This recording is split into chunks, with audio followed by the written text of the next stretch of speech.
But the reality is that economic development plays a great role of being the docking station for all of the systems that come together to serve the needs of business and industry.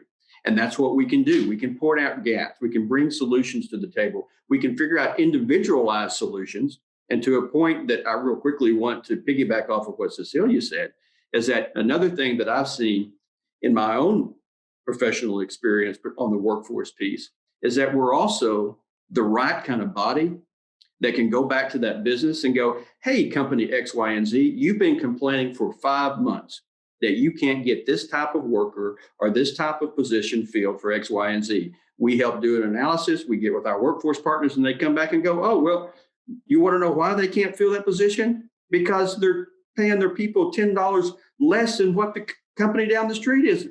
So we also have the one to hold businesses and industries accountable for recognizing how they can also do better to be that bridge between the educators, the program service deliverers, our workforce boards, and business and industry. In fact, I'm setting right now at our community college, North Shore Technical Community College.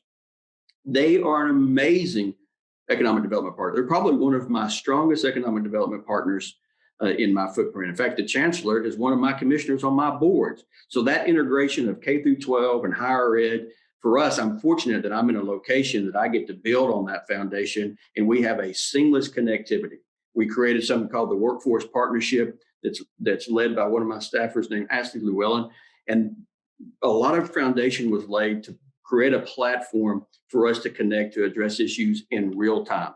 And why do I bring that up? And then I'll stop because, Andrew, you have to stop me because this is a very important issue, because we cannot be successful in economic development as much as we try to compete.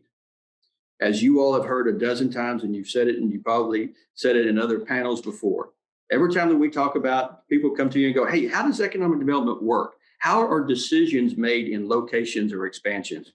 Well, what's always the top 3? Or really, quite frankly, when you look at the top 10, what is 75% of all the top 10? Once you get outside of incentives and infrastructure and all that crap that's always there that we always talk about, what's the competitive advantage?